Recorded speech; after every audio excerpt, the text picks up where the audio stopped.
পাশে যদি আপনি দাঁড়ান, মাউন্ট এভারেস্ট আপনি পরিষ্কার দেখতে পারবেন। শুধু দেখা যাবে কুয়াশার মতো সাদা সাদা, বরফে আচ্ছাদিত বিরাট বড় একটা পাহাড়। পাহাড়ের উচ্চতা 29,000 ফিট, প্রায় 16 মাইলের উপরে হবে।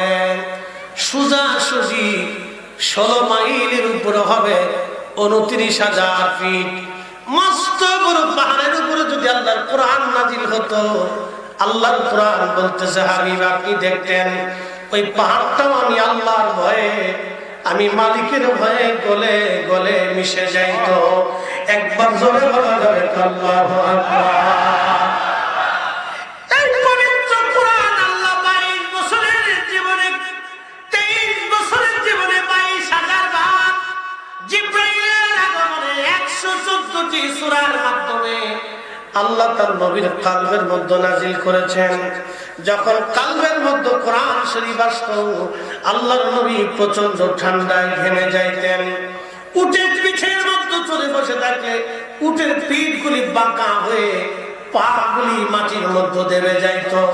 আল্লাহর নবী যদি মাটির উপরে বসে থাকতেন, পাগুলি মাটির মধ্যে দেবে যাইত। একবার জোরে বলা যাবে কি মারহাবা। তাহলে রাসূলের কালবের ওজন কত বলেনি, কালবের শক্তি কত আপনি বলেন। আপনাকে শুধু শুনলে হবে না, আর আধ্যাত্মিকতা বুঝে যেতে হবে। এই কাল কত মহান ছিল, এই জন্য আল্লাহর কোরআন বলতেছে আলাম নাশরাহ লাকা সাদরা। আমি কি আপনার কালকে সম্প্রসারণ করে নেই, যেকে স্ট্রং করে নেই? আপনার কালকে আমি কি উন্নত করে দেই নাই?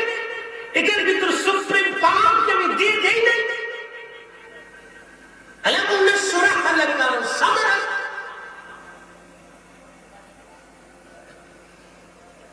প্রিয় উপস্থিতি, শাহজাদপুরবাসী, এই কাল আল্লাহ তার রাসূল কারীমের কাল মুবারক আল্লাহ এমন ভাবে সম্প্রসারণ করেছিলেন। এত মজবুত এই কাল ছিল, এত দামি কাল ছিল, এত মজবুত কাল ছিল। আহা, এই জন্য আল্লাহর নবী মদিনাতুল মুনাওয়ারা বসিয়া আল্লাহর আসমানের খবর নবী বলে দিতে পারতেন, জমিনের সপ্ত জমিনের নিচের সংবাদ নবী দেখতে পারতেন, আসমানে কি হয় এটাও দেখতে পারতেন। ওই মদিনাতুল মুনাওয়ারা বসিয়া নবী জান্নাতের খবর বলতে পারতেন। একবার জোরে বলা যাবে আল্লাহু আকবার। আমি এখানে একটা হাদিস বলে মূল আলোচনা আবার চলে যাব। কিতাব সহিহুল বুখারীর কিতাবুস সালাতের বাবু সালাতুল কুসুফে একটা হাদিস আছে। সালাতুল কুসুফ কি? সূর্য গ্রহণের নামাজ। ওটা কেন ওই যা গেলে কেমন আপিলে বলবেন না, শোনেন এর ভিতরে যারা আছেন যদি চলে যাওয়ার নিয়ত থাকে তাহলে মা এক্ষুনি চলে যাবে, এরপরে কোনো উঠাউঠি চলবে না। ওই ভঙ্গি যদি আমার কাছে হলাম নাই, ও দিন মরে গেছে। কি কথা বললেন? ভঙ্গি যদি চলবে না, বসে থাকে ও আসল চলবে। আমরা এখানে ওই আজানে বাজারে গান দেওয়ার জন্য কিন্তু এখানে আসি। কি কথা ঠিক না? সুন্নাত থেকে বলার জন্য আসছি। এই ব্যক্তিরা অনেক কষ্ট করে এই বাগানটা সাজিয়েছে বাবা, অনেক কষ্ট হয়েছে, অনেক পরিশ্রম হয়েছে, বহুদিনের পরিশ্রমী এটা ফসল। যদি শুনে না যান তাহলে ওনাদের কষ্ট হবে, আর যদি আপনি শুনে যান তাহলে আপনার জীবনটা বৃথা হবে। পায়ে ধরে হলে আপনাকে বসেই চলছে। আচ্ছা বলেন তো, গিলামের ফল যদি আগুন লাগে আপনারা কি কেরোসিন নিয়ে যাবেন? যদি হিন্দুর বাড়ি হয় জোরে ঘর, যদি বৌদ্ধর বাড়ি হয় তো পানি নিয়ে কেন যাবে? তাহলে বাঁচাইতে হবে, আগুন থেকে বাঁচাইতে হবে। তো জাহান্নাম থেকে আপনার এক মুসলমান ভাই জাহান্নামের দিকে চলে যাচ্ছে, তোকে জাহান্নাম থেকে টেনে ধরে এনে বাঁচানোর চেষ্টা করতে হবে। যেন বুঝতে হবে, কথা শুনতে হবে। নবীজি সহিহ বুখারীতে আছে, আল্লাহর নবী সালাতুল কুসুফের নামাজ পড়তেছেন। সূর্য গ্রহণ, আমাদের দেশে সূর্য গ্রহণ হলে পানির লোটা নিয়ে দার্শনিকরা বসে।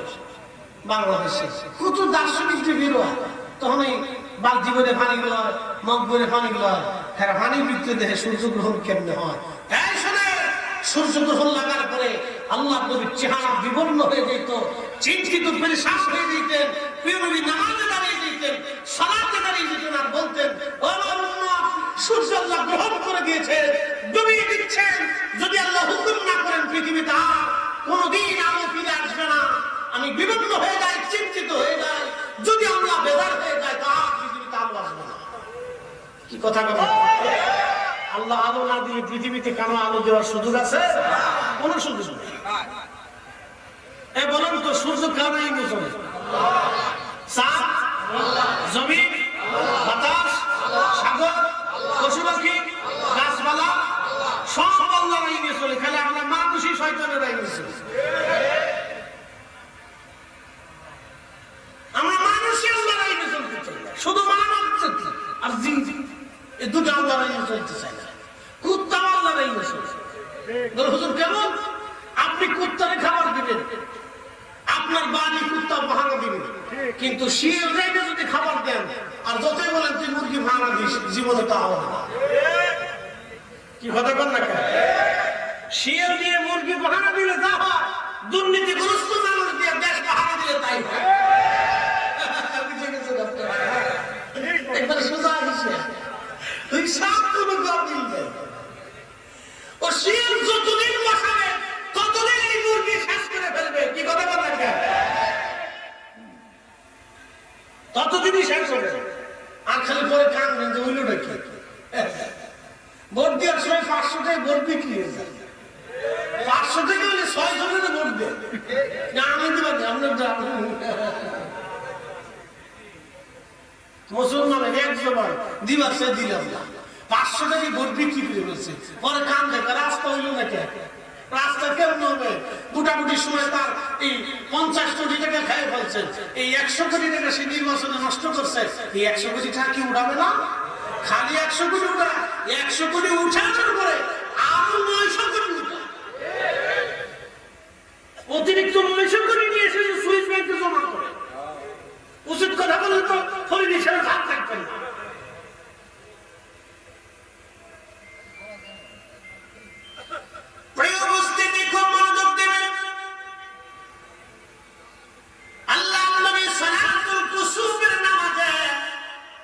নামাজ পড়তেছিলেন, আল্লাহর হাবিব নামাজ শেষ, যাই নামাজ থেকে আল্লাহর নবী সরাসরি দাঁড়ায় আসমানের দিকে হাত বাড়াই দিলেন।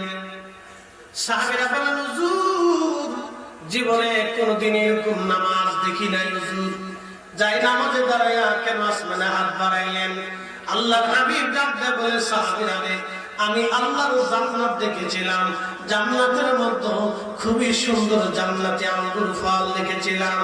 আমি মদিনার মানুষের জন্য ওই আঙ্গুর আনার জন্য হাত বাড়িয়ে দিয়েছিলাম। যদি আঙ্গুর আমি আনতাম তাহলে কিয়ামত পর্যন্ত জান্নাতের আঙ্গুর খেয়ে মদিনার মানুষ কোনদিন শেষ করতে পারত না।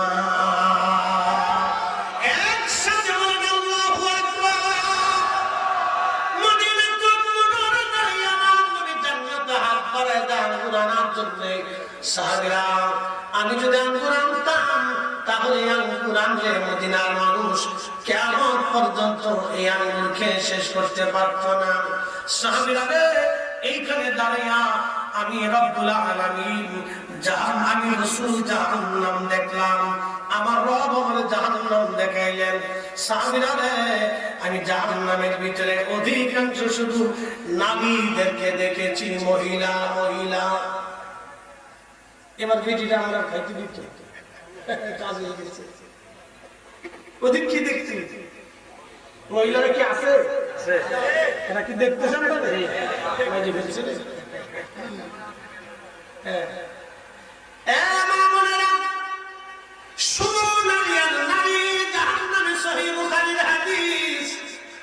সাহাবীরা জবাব দিলেন, ইয়া রাসূলুল্লাহ, কোন কারণে নারী জাতি জাহান্নামে যাবে? বলে কুফরি করার জন্য নারীরা জাহান্নামে যাবে।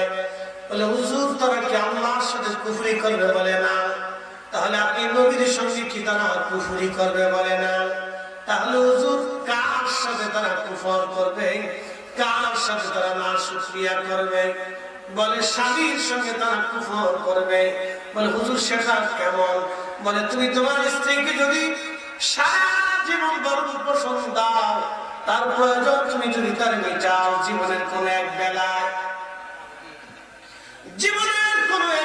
যদি তার প্রয়োজন তুমি পুরা করতে না পারো, তোমার স্ত্রী বলেই ফেলবে স্বামীরে, সারা জীবন তোমার কাছ থেকে কিছুই পাই না।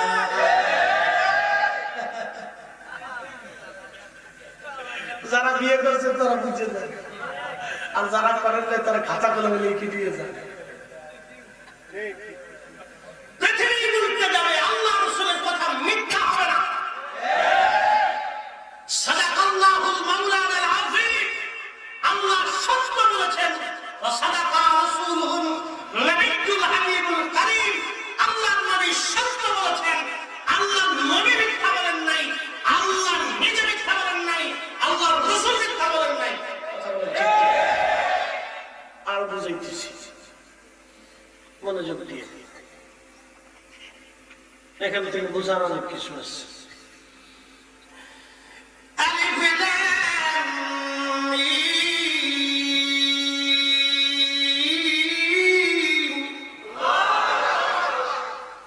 কে বলছে? সরাসরি বলছে? সরাসরি কি আপনাদের কি বলছে? কার কাছে আসছে? আল্লাহর নবীর কালবে আগে আল্লাহ ফেলছে, এই কাল থেকে নবীর জবান দিয়ে বের করছে। আলিফ লাম মিম যালিকাল কিতাবু লা রাইবা ফীহি হুদাল লিল মুত্তাকিন।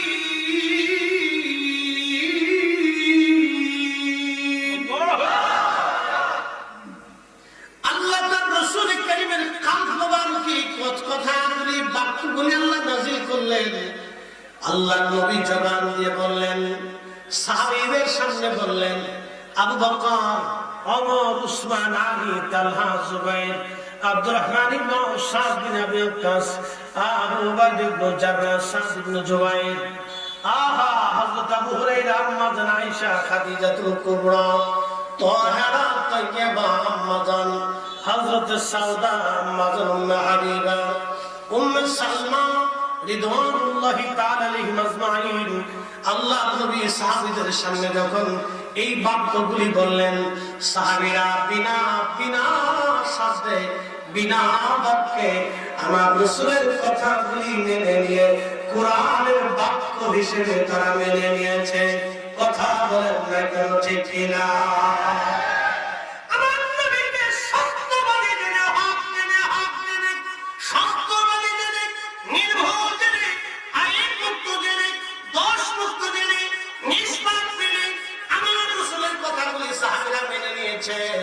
কথা বলেন ঠিক কিনা? এই জন্য রাসূল মানলে আল্লাহ মানা হয়ে যায়, নবী মানলে আল্লাহ মানা হয়ে যায়, নবী মানলে আল্লাহ মানা হয়ে যায়, নবীর দল হলে আল্লাহর দল হয়ে যায়, নবীর আদর্শ মানলে আল্লাহর আদর্শ মানা হয়, নবী ভালোবাসলে আল্লাহ ভালোবাসা হয়ে যায়, নবীর পক্ষ বলে আল্লাহর পক্ষ হয়ে যায়, নবীর কথা মানলে আল্লাহর কথা মানা হয়ে যায়। কথা বুঝে তার বলতে, এই কোরআন আল্লাহ বললেন, ওয়াল্লাযীনা ইউমিনুনা বিমা উনসিলা ইলাইকা ওয়া মা উনসিলা মিন ক্বাবলিক।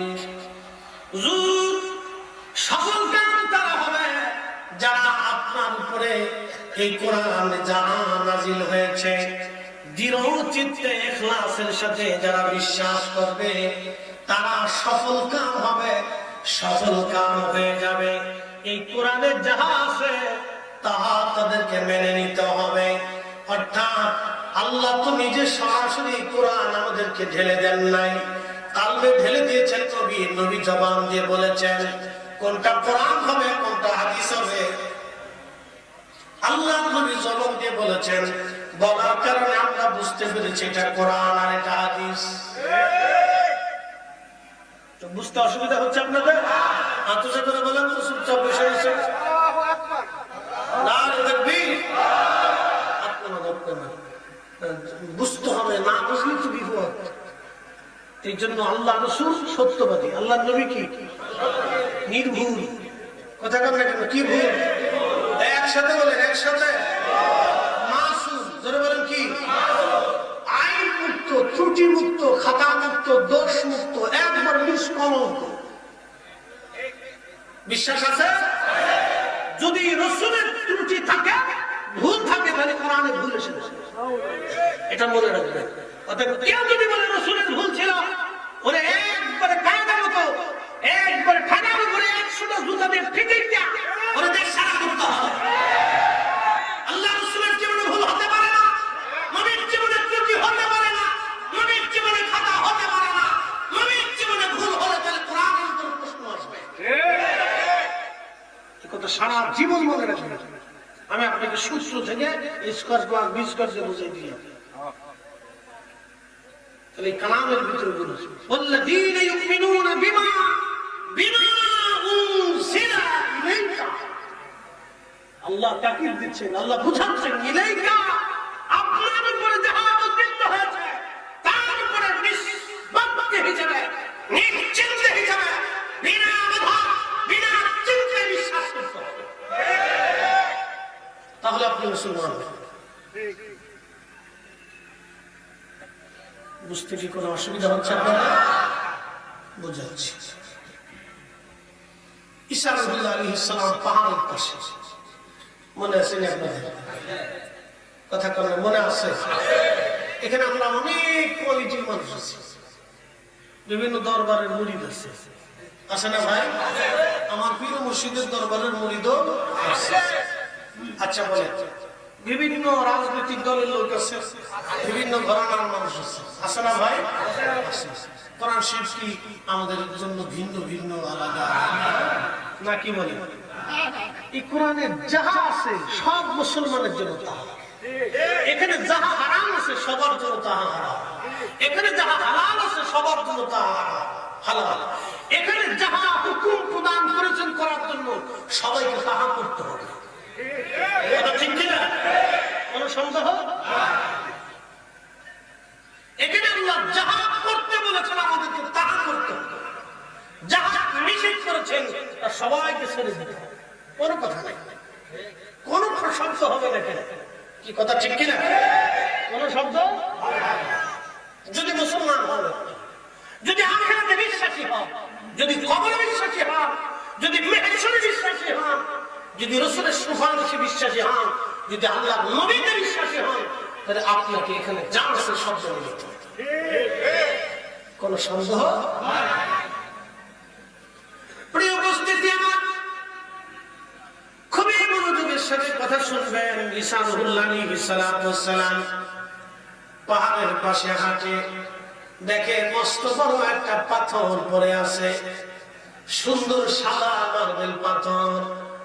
হযরত ঈসা আলাইহিস সালাম ডাক দিলেন, আল্লাহ, এত সুন্দর পাথর তো জীবনে কোনোদিন দেখি নাই, এত ধবধবে সাদা পাথর, রাব্বি এত সুন্দর পাথরের মধ্যে কি আছে দেখতে মন চায়। আল্লাহ ডাক দিলেন, ঈসা, তোমার হাতের মধ্যে যে লাঠি আছে, এই লাঠিখানা দিয়ে তুমি পাথরের মধ্যে বাড়ি মারো, আঘাত করো। সাথে সাথে ঈসা আলাইহিস সালাম লাঠি দিয়ে পাথরের মধ্যে আঘাত করলেন, পাথরখানা ভেঙে দুইটা টুকরা হয়ে আলাদা হয়ে গেল। ঈসা নবী লক্ষ্য করলেন পাথরের ভিতরে একজন আল্লাহর বান্দা, সবুজ পোশাক পরিহিত, সবুজ লাঠির উপরে ভর দিয়ে দাঁড়ায়া দাঁড়ায়া আল্লাহর জিকির আদায় করতেছে। জোরে বলা যাবে কি মারহাবা, লা ইলাহা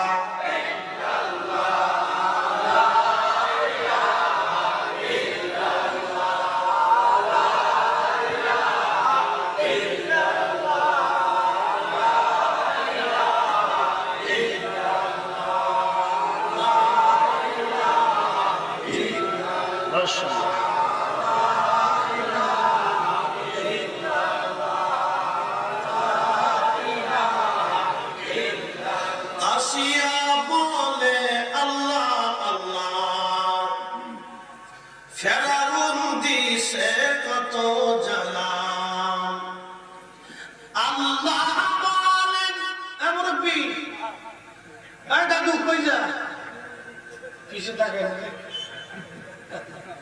পেশাব করছে মুরগি মানুষ না না ওটা যেত একজন উঠলে আরেকজন উঠছে তার উঠে যাই গিয়ে বদ অভ্যাস আছে বাঙালিদের একটা বদ অভ্যাস আছে যেদিন যুগ দেয় সেদিকে যুগ দেয় জ্বালা আছে বিরাট জ্বালায় জাতি কারণ শোনেন আপনাদেরকে বলি আমাদের বাঙালি জাতি মিশ্রণ কিছু পাকিস্তানি কিছু আফগানি কিছু আরবি কিছু ওই চাইনিজ কিছু ভুটানি কিছু নেপালি কিছু আপনার ওই যে কি বলে মেরাঠি কিছু আছে আবার দিল্লি কিছু আছে ওই আবার কলকাতা আবার কিছু বাঙালি এই ভাটির দেশ তো ওই সব জায়গার থেকে এই বাতাসে পানিতে জুয়াই দিতেছে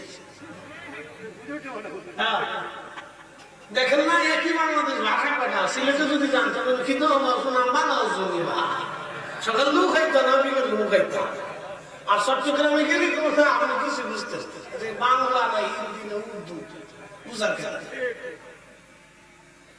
একই দেশের সিস্টেম দুই জায়গায় দুই সিস্টেম কিছু বুঝতেন না হেরা নিজেরা যদি ঝগড়া বাঁধায় তা আরো হয় আর দুই বেড়ি ঝগড়া করে তা তো ওই শিক্ষা তোর কাজ হয়ে গেছে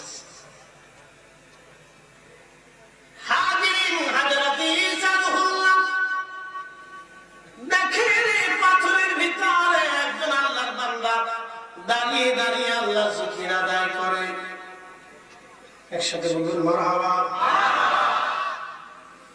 আজকের মজলিস কিসের মজলিস? কোরআন কার কালাম? শুনে শুনে কেন মাতিয়া পড়বে? ফাইজলিমির একটা সীমা থাকে। আসলে আমরা আলেমরা হয়েছি এখন 30 দল, 60 লক্ষ আলেমের দল হয়েছে 30টি, তো ভাগে ভাইলাম 2 লক্ষ করে। শাহজালাল রহমাতুল্লাহ আলাইহি যখন দেশে এসেছিলেন তখন উনি একদম একমত, এক পথ, এক আকীদা, এক কোরআন, এক সুন্নাহ, এক জিহাদ, এক কথা, এক বাক্য, এক নীতি, এক পথ, এক মত, এক ঈমান, এক আকীদা। কথা বলেন ঠিক না? যার কারণে সারা বাংলাদেশে ইসলামের কালেমার পতাকা উড়িয়েছে। আমরা এত আলেম গুতাগুতি করে শেষ করতে পারতেছি। কি কথা খারাপ কিছু না, গুতাগুতি আমাদের শেষ হয়ে যায়।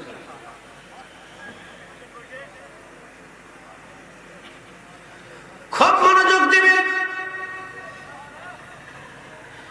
হাজরাতে দাউদকে আল্লাহ সুরের মধ্যে দিয়েছিলেন, এত সুন্দর লাহান আল্লাহ দিয়েছিলেন। ইমাম ইবনে কাসির আল-বাদার মধ্যে লেখেন 70 সুর দিয়ে দাউদ নবী যখন জবুর শরীফ তেলাওয়াত করতেন, এত সুন্দর লাহান, লাহানের মোহনাতে, সুরের মোহনাতে পাখিরা স্ট্রোক করে করে পশু পাখি মারা যাইতো, সফর করে তারা মারা যাইতো। এত সুন্দর সুর আল্লাহ দিয়েছিলেন। জোরে বলা দরকার আল্লাহু আকবার। তোমার সৃষ্টি এত সুন্দর, না জানি প্রভু তুমি কত সুন্দর। ঠিক কিনা? শাহজাদপুরের মুসলমান কথাগুলি মনোযোগ দিবেন। 4 জন নবীর উপরে কোরআন নাযিল করা, 4 জন নবীর উপরে আসমানি কিতাব দেওয়া হয়েছিল, কিন্তু রসুল 4 জন না, রসুল 313 জন। রসুল 1,24,000 নবী, রসুল হলেন 313 জন। ইমাম ইবনে হিব্বান সহিহ ইবনে হিব্বানের ভিতরে বিশুদ্ধ হাদিসের মাধ্যমে প্রমাণ করেছেন, আল্লাহর নবী নিজে বলেছেন 313 জন রসুল আল্লাহ পাঠিয়েছিলেন, কিন্তু প্রসিদ্ধ রসুল হলো 4 জন। একজন দাউদ আলাইহিস সালাম, জবুর শরীফ আল্লাহ নাযিল করেছিলেন। 2 নম্বর হযরতে মূসা কালিমুল্লাহ তাওরাত শরীফ আল্লাহ নাযিল করেছিলেন। 3 নাম্বার হযরত ঈসা রূহুল্লাহ পবিত্র ইনজিল শরীফ যার উপরে নাযিল করেছিলেন। 4 নাম্বার হাবিবুল্লাহ যার উপরে আমার আল্লাহ এই পবিত্র কোরআন নাযিল করেছেন। একবার জোরে বলা যাবে কি মারহাবা? ভুল আছে? সন্দেহ টন্দেহ আছে?